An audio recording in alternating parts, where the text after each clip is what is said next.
Hello, everybody. Thank you so much for joining us for this month's Snack and Chat.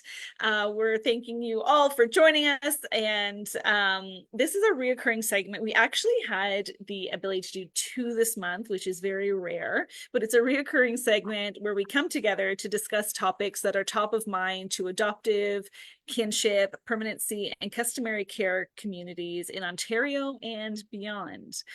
For those who don't know me, my name is Catherine, and I have the privilege of hosting these chats with professionals, lived experts, and overall just amazing people within our communities. If you are not familiar with who we are Interwoven Connections, formerly known as Adopt for Life. It is a not-for-profit charitable organization that provides peer support, community, education, advocacy, and awareness that is free. You can learn more about us and gain access to this valuable information by ensuring that you both like and follow us on this public page that you're seeing us on now. Or you can also go to www.interwovenconnections.ca. That's totally my plug for you guys to like what I'm doing here. We are so very honored to have our guest joining us this month, and we are talking about FASD and mindset. So before we talk a little bit about how to use this platform until I can formally introduce our amazing guest with us, I do want us to take pause and acknowledge the lands that we are situated on today. I do understand that we're going to be coming from various places within this beautiful province, potentially even beyond. So I just ask for you to take time to reflect on your personal territory and treaty. I personally reside in the traditional territory of Saugeen Ojibwe Nation, which includes the Chippewa of Nawesh Unceded Nation of the Saugeen First Nations within Treaty 18, that's now home to many diverse First Nations, Inuit, and Métis people.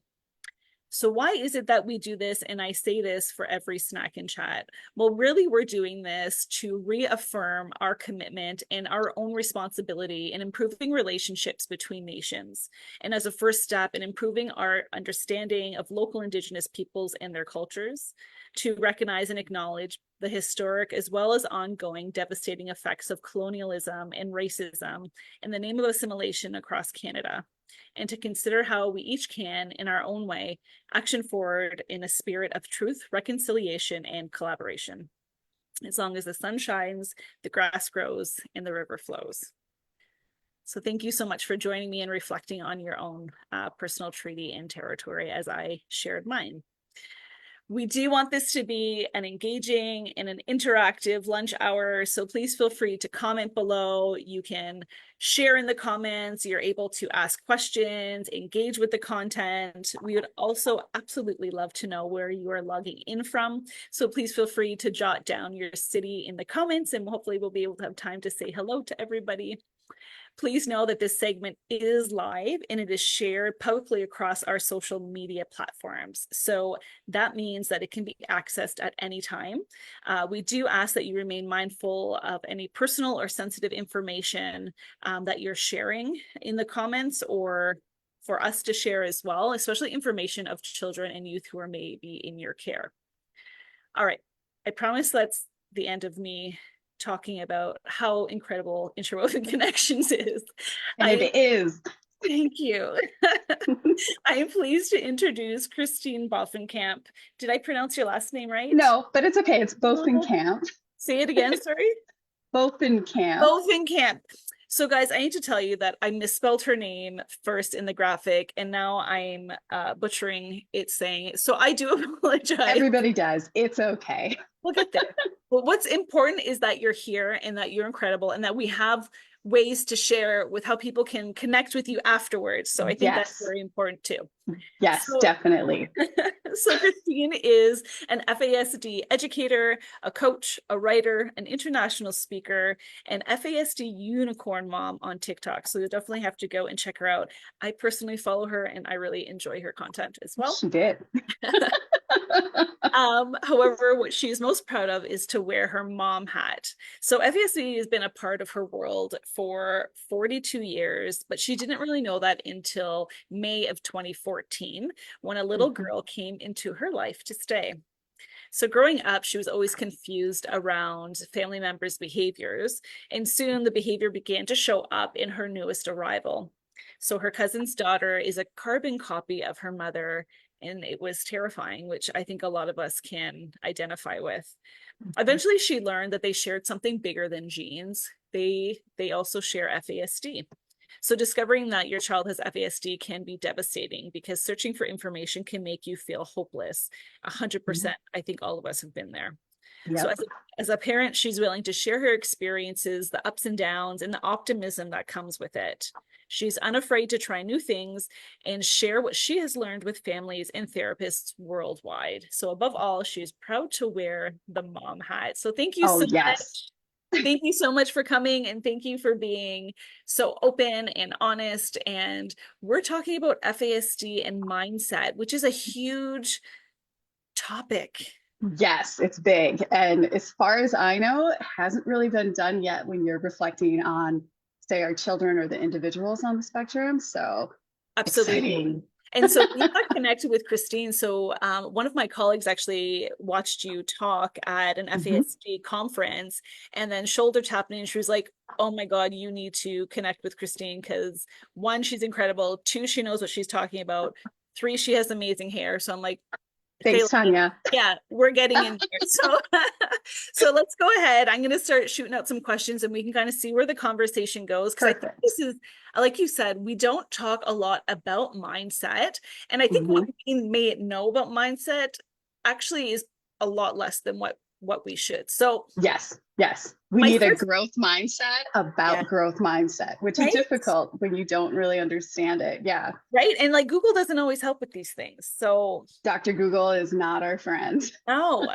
So my first question is kind of more general. Can you share a little bit more about mindset in general and what role it plays in our lives?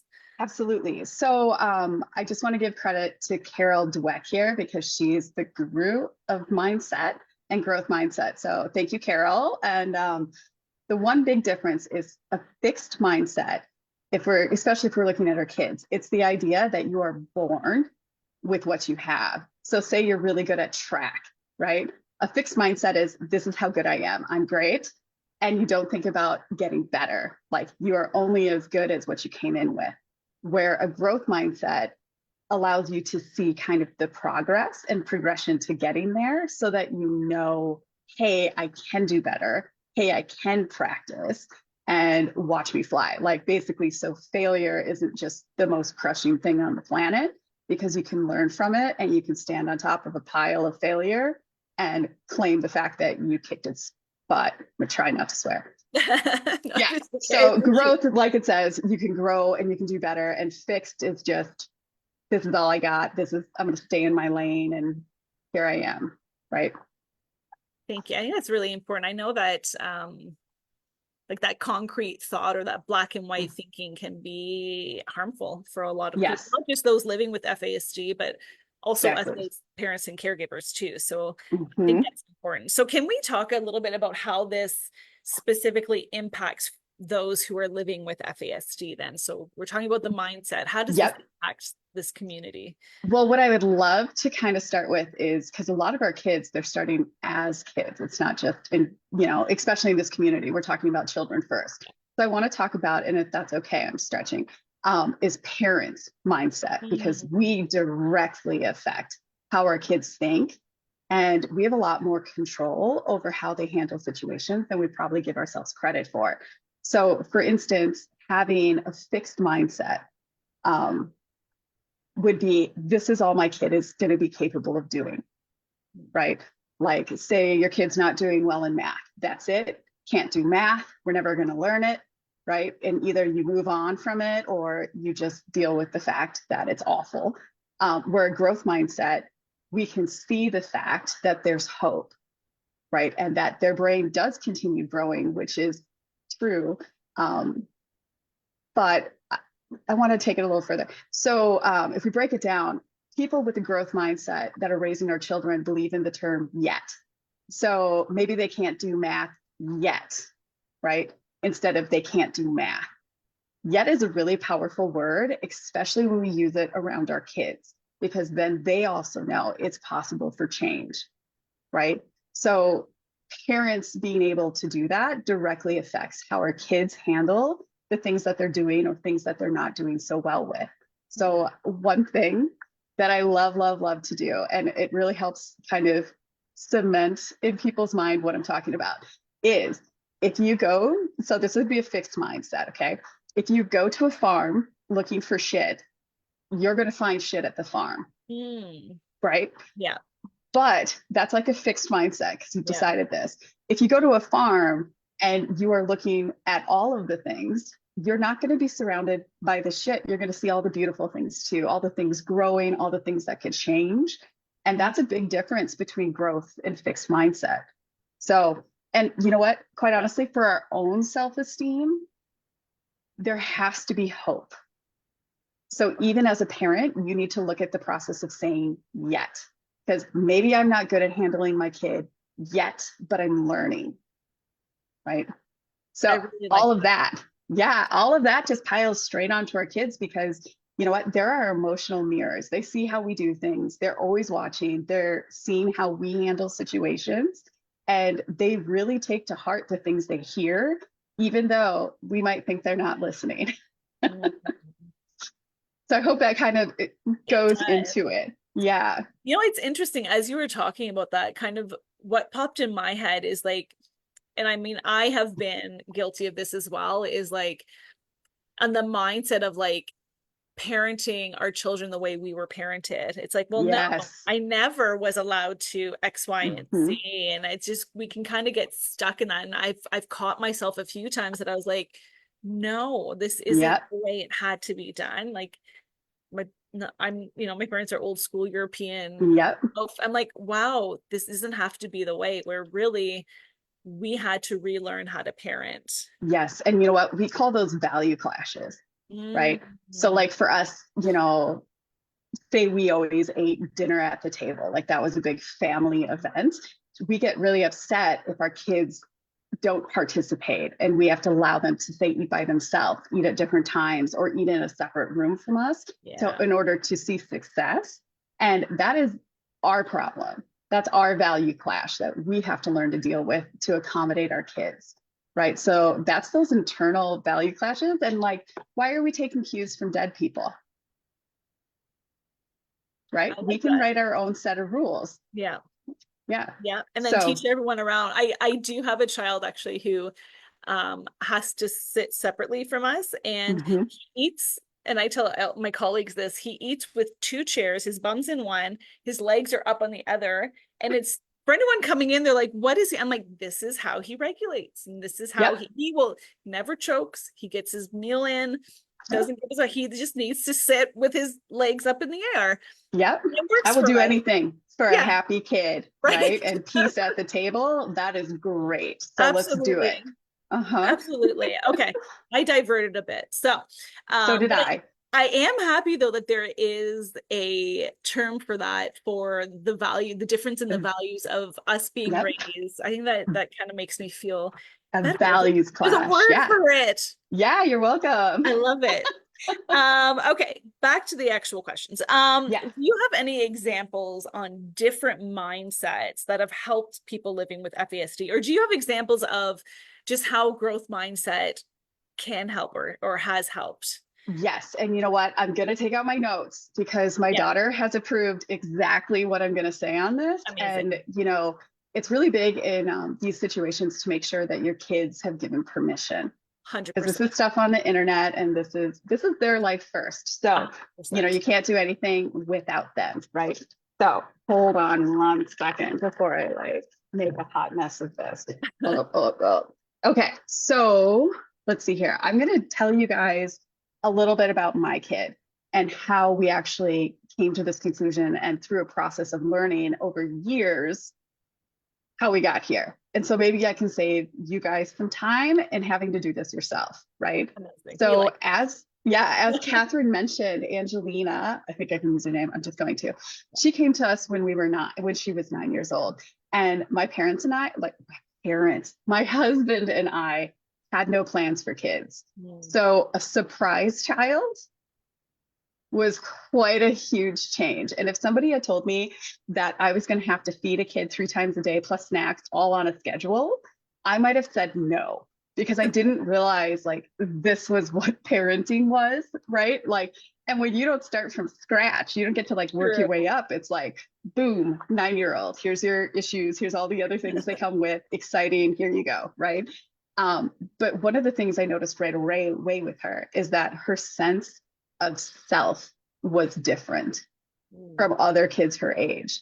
And I noticed like the things that she said she was good at, which would normally be like, oh, she's got strong self-esteem, this was only things that other people told her she was good at.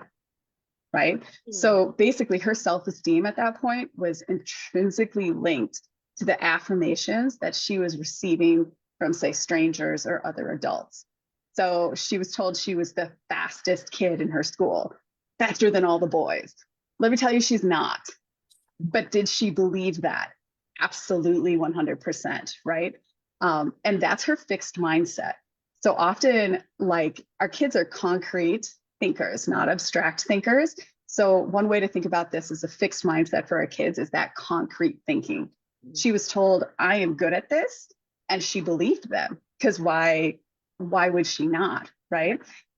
Shortly after we got her, she started playing the flute in the school band, and I used to play flute. So it was like, hey, use my flute so we don't have to buy another instrument in case you don't stick with it mainly.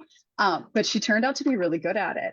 And one of the biggest, well, let's just ask you this, Catherine, I know you have some neurospicy kids. I do. Have you ever told your kids that they were gifted in something or talented? Yes. Okay, so not to shame or blame you, but this is something I traditionally only see with families raising neurospicy kids or Interesting. families with disabilities inside of them. And I think it's a great attempt to, well, for me, I said it a lot so that I could brag with other moms, because I didn't Oh, have the brag with anything else. And it was like the one thing that guaranteed like yeah. she's normal. Right. Yeah. And that's really sad, because we're really isolated as families because people don't already get us. But I didn't realize that doing that was probably going to be the greatest failure I ever did Wow. as a parent. So yeah, I totally just set you up. It's all But good. It's true. you're I good do enough. it too. And I totally brag Yeah. because there's not many things that you can brag of sometimes. So Exactly. And so you you grasp have this onto like it. one thing, right? Where like in normal neurotypical families use the word gifted or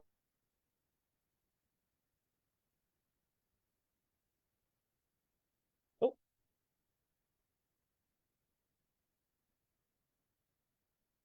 I think she may have frozen everybody. I'm sorry. talented when somebody is a Oh, baby. You you see me? froze. You're here. I was like, is it me? Sorry. So you froze at using the word gifted. So it's something Yeah. that So neurotypical families don't use. no, To unless it's like a baby Mozart, right? And Oh, so that's usually what you hear, but like in our families, it's really typical to do that. yeah. And I don't blame them, because you just get really excited when they're good at something that you can be proud of. And so we use language that's maybe not for them yet, right? And so with my daughter, she was playing the flute and she was really good off the bat, right? And my mistake was to tell her, oh man, you've got a talent for that. You are so gifted, right? And with her concrete thinking, she believed me.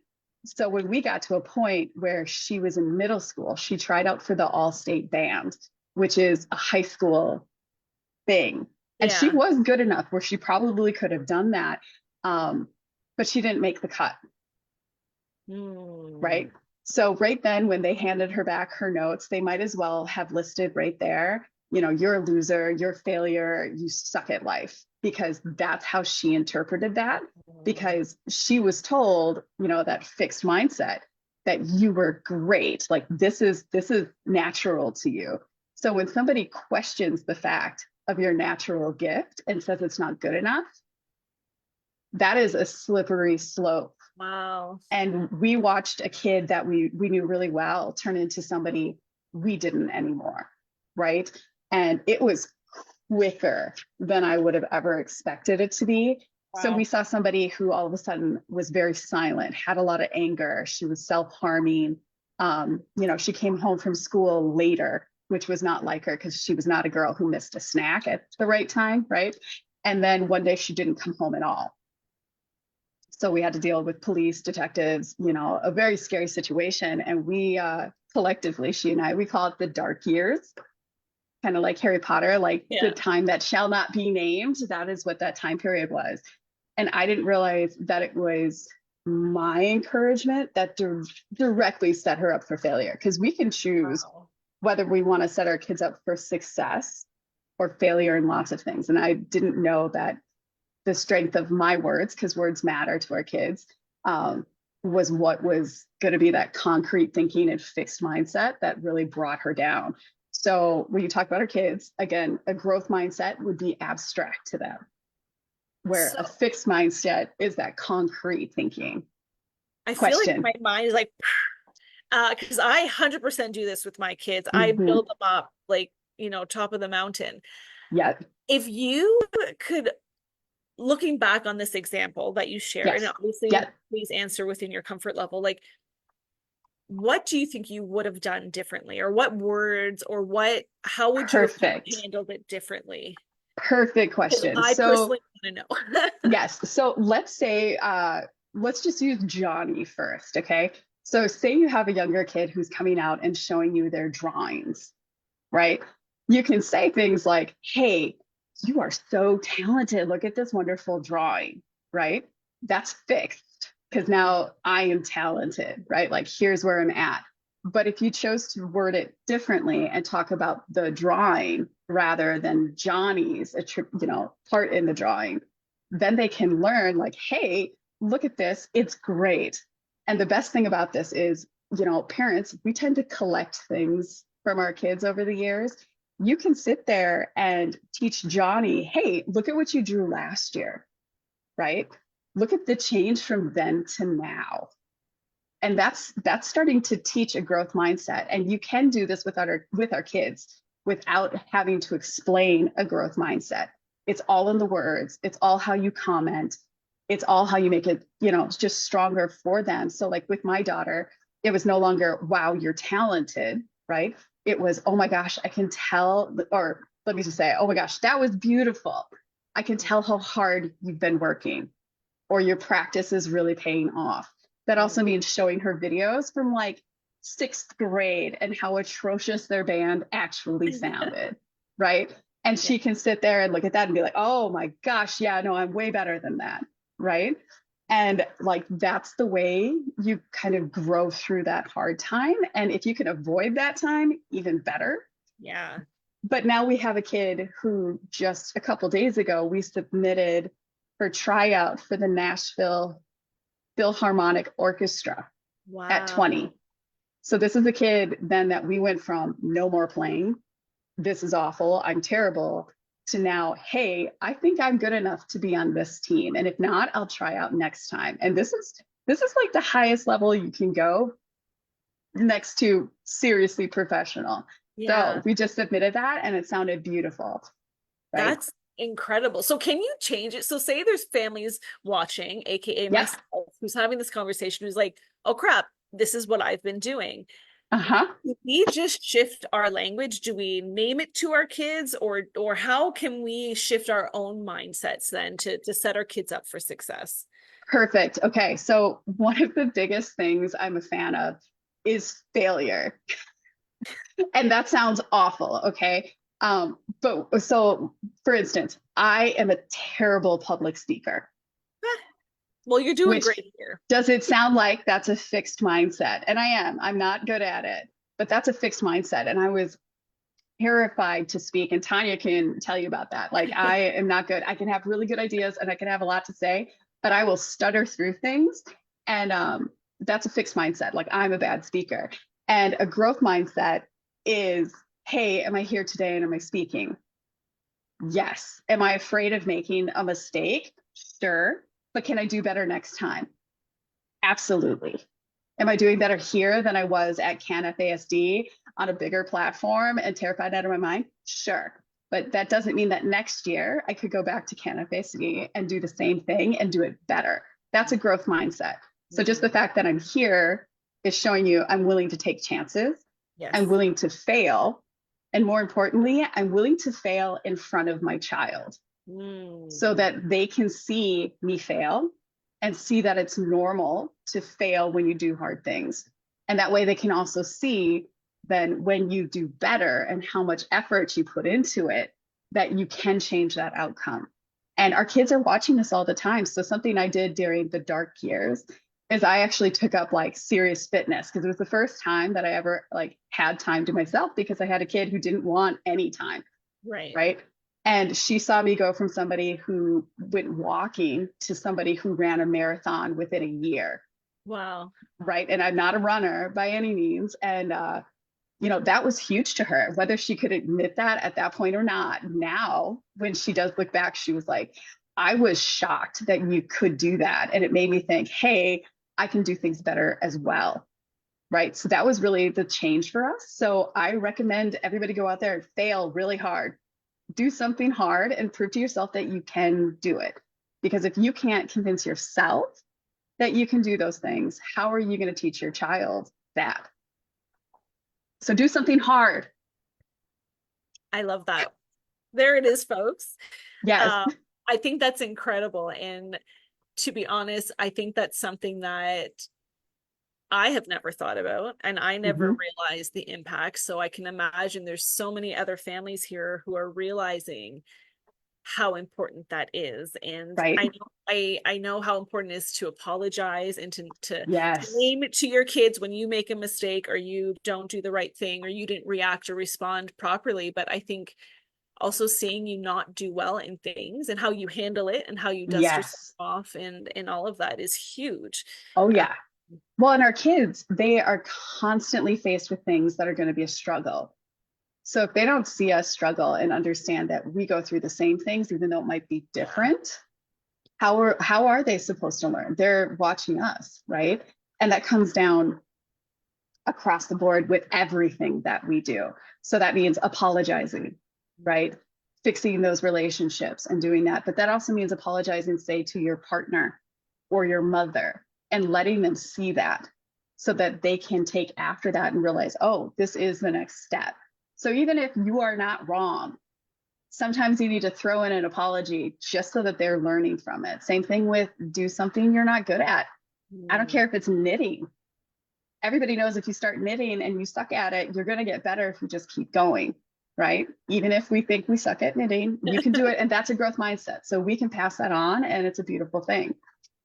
I love it. And I think it kind of ties into one of the questions that we had around like self-esteem and the Yes. impacts that have. I mean, I have three preteens slash teens, and the notion of identity and independence and self-esteem is like it's there. And Mm-hmm. I'm just wondering, like, I mean, I think you've shared in the example of your daughter around Mm-hmm. how her self-esteem was so impacted. Uh, Yes. I'm wondering your thoughts on like how directly associated do you think mindset is to maybe not only actually our kids' self-esteem, but our Yeah. own self-esteem as parents too. Well, so for our own self-esteem as parents, um, and this is working in this whole field and working with lots of families on a yearly basis, I can tell you how do I say it? I can recognize if a parent has a fixed mindset or a growth mindset just by asking them, where do you see your kid in 5 years or 10 years?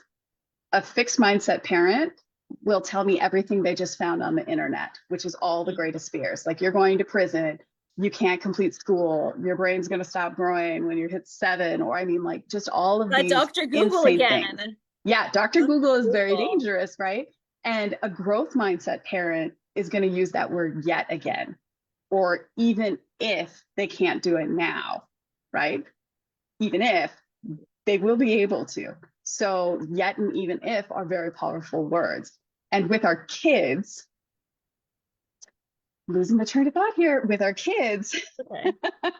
How having that growth mindset. self-esteem, yeah. Yeah. So, with, like the example I used, so my daughter being able to play the flute, getting able to practice made it so she played better. And because she played better, she felt better about herself because she had this thing that made her feel better, right? And she earned it. Earning is very different from just getting something.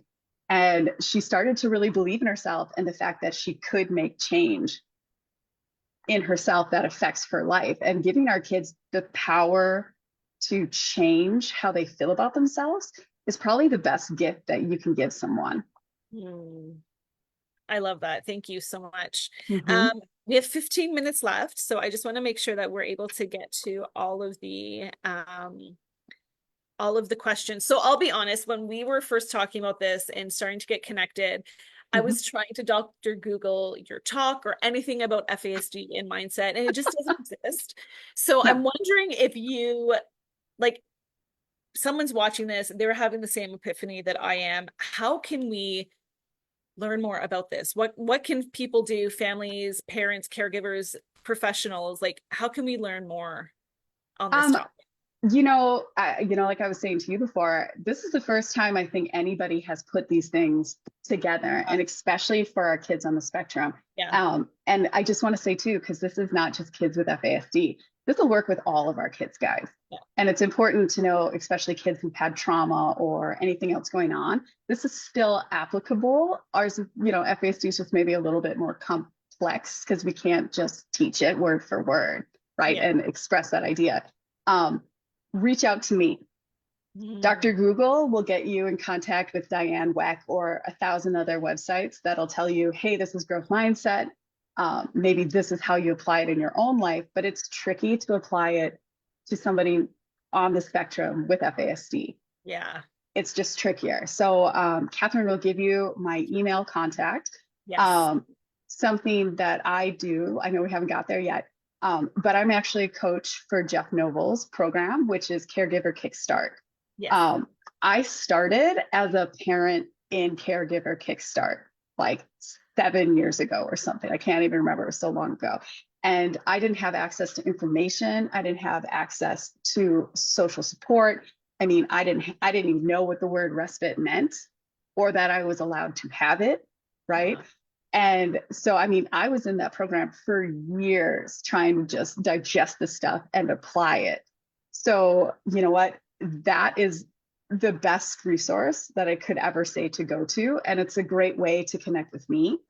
And we're planning to do a master program, if you want to say. So it's going to be with relationships, self-esteem, and mindset. Amazing. So kind of all of that tied together, like you're saying, Yeah. to re-heal relationships. So that can mean a relationship that needs a couple I'm sorry's or one that you're starting from scratch with, right? So that's one way to do that. Otherwise, there's the massive Facebook page that's for free It's with like huge. 7,000 people. The Yes. Jeff Noble Facebook page. We'll try and see if we can link it down below. I do just Yeah. want to interrupt to let you know that someone has commented that Coach Christine is amazing. So clearly there's Oh, some families that you support who are here and can attest to this. So what is it? And I don't know if this is a question I'm supposed to ask, but how do you support families? What role is it that you do? So you're part of mhm. uh, the coaching. I'm Yep. wondering like if you can kind of dive deep into how you support families, maybe. So one of the things we do is, for instance, just in that setting alone, is we have calls weekly, so multiple times a week, where you get support from people who know what they're talking about, but also have kids on the spectrum. So it's not just hearsay, like, here's where we've had to go, here's what respite looks like, here's what RTC is. I know that this is hard, here's how we survived it, right? So what's nice is it's one thing to be able to Google this information Yeah, and not know what you're going to get, but to be able to ask another human who has done this for a very long time and who has the education, that kind of support is just unheard of yeah, in our arena. And to do it with 5 people, we have 5 coaches right now, including Jeff, that really know what they're talking about is amazing. And then we have our own private Facebook group too, where they can post at any time something that's going on, and either the coaches respond or our amazing group as a collective can amazing. respond, because we've got people with far more years behind their belt than me Mm. who can reflect and help them through hard times too. So, those are like the three keys to success. It's education, right? And better than that, new education and correct education, not Dr. Google, Yes. right? And broken down into what you can actually digest as a parent without a PhD, maybe, or, you know, not somebody from the university, support from people who get it and understand where you are, and then respite. Because even for me, when I was going through it, man, I looked forward to that hour-long session where I could just listen to other people's issues. And it Right. sounds awful, but it's so nice to know that you're not the only one, period. And like, there's something really cathartic in being able to do this and be part of that community and to grow from it. So those are the big things. Am I Feel missing something? validated, right? Like, Yeah, you feel validated. You don't feel insane. You realize that being a helicopter parent isn't a bad thing, because if you're not a helicopter parent for one of our kids, you're probably not doing enough for your kid. I'm serious. Like, and I thought these were all terms that meant I was a terrible parent. But then you come to realize, who said this? Comparison is the death of joy, right? hmm. Mark Twain, he said Yeah. that. And what that is, you know what? I can compare myself to a regular neurotypical family and, how they look and how they operate. And I can see myself and go, well, crap, that's not me. That's not my kid. And I can feel really bad about it. Or I can join a huge group of people who are living my same life and feel validated, understood, and then actually realize, hey, change is possible. Hey, there is hope. And that's, you know what, I'm going to add that. That's like the fourth thing of success for our families, is being able to teach hope, see hope, and then go out and sell hope to other people. Maybe not sell, but Mm. offer it. Yeah. Because you know what, that's so huge. Like, just as I am blessed to have had that experience, it is as rewarding now to go out and help other families that are where I was 7 to 10 years ago, right? So give Yeah. back, teach hope, and because there is always hope. And I think the level of burnout that so many in our Yes. community, families like ours experience, and we actually talked about this at our previous snack and chat, is about the level of burnout. Mm-hmm. And even being able to reach out can kind of feel inundating. So this is why we do Yeah. it's like this, because we want to talk about Right. the stuff that's important and that's meaningful, and we want to make Yeah. sure that people know that there are resources and Oh, there's people yes. like you. And sorry, your TikTok handle is Unicorn FASD Mom. FASD Unicorn Mom. We're It's gonna put that in ridiculous, but there. it's I love it. brilliant. I love it. And, there's a lot of families, when they kind of get down to this and they have kids who understand FASD a little bit earlier. One of our moms actually calls her child her unicorn Oh. daughter, or her unicorn child, and she loves it. Yeah. So, you know what? And I I always have the multicolor hair. love it. So it fit for me. It And, it's works. a great way to get information out whether they want it or not. Exactly. And there's individuals that follow me, and that's been fun, and it's been engaging, and it's been a way for me to hear their sides of my parents' sides, because their real life experience is the experience, right? Exactly. And it helps reach And a younger generation that yes, may not always yes, be on the Facebook groups or being yep, able to go on the websites. I do want to exactly. share that we did put both your email as well as Awesome. Jeff Noble's site on there, just so people can connect with you, because I think that's huge. I will Perfect. also make sure, I don't see it here, but I'll also make sure that we put your TikTok, because who doesn't love TikTok? Um, so I want to thank you so much. Is there anything else, any final thoughts that you want to share? Anything that you think that I kind of forgot to bring up before we wrap up? Sure. You know what? I just want to say, you're doing a really great job. Hmm. You may feel like you're not, and the world you may feel like you're being put in a box, kind of as like this group that's not doing well, right? And that's, again, a fixed mindset, right? So don't let others put you in a box. Don't let them tell you that you're a bad parent because you're not feeding your kids sugar 24/7, because it's going to make them insane. Yeah. Not like a normal child, right? Like, don't feel bad. You are doing a great fucking job. just by showing up, and you are the professional on your child. I appreciate that. Thank you so Yep. much. I think a lot of people needed to hear that. Um, so I want to thank you for joining us and just giving us so much more information. I feel like I have so much more to learn, which is amazing. We do have someone who just said that thank you for this. The early stages of discovery. Oh, they're in the early staging of discovering the Yes. daughter's inner unicorn, and this has been so enlightening. Oh, It is perfect. comments like this that is exactly why we're doing what we're doing, and we're Exactly. having these conversations. So we Mhm. appreciate that comment. For those of you who are regular snack and chatters, I do want to let you know that we are on pause for the summer, as I will be focusing on my unicorns. Good. But we're going to be getting up and running again in September. We do have all of Christine's contact information as well in the comments. So whether you're watching this live or on replay, we know how to get a hold of her. And I also know how to get a hold of her personally. So if you aren't able Yeah. to connect, message us and we'll make sure that we get in contact. Interwoven Connections also has some resources on FASD, including our Oh, FASD yes. book. So if you are looking Mhm. for other resources, please feel free to go to interwovenconnections.ca. Have to put a plug in for us always, You should. and look at some of the resources that we have. There Mhm. is a new version of the FASD and Me book that is maybe coming out in the near future. So hopefully you can keep Good. for that as I can't well. wait. It's so good. I really appreciate Mhm. you. I appreciate you're just such a good person to talk to. And we totally got off topic, which is what I love. But thanks so much for joining us, everybody, for your lunch hour. And I guess we will formally see you guys in September. Thanks so much. Bye.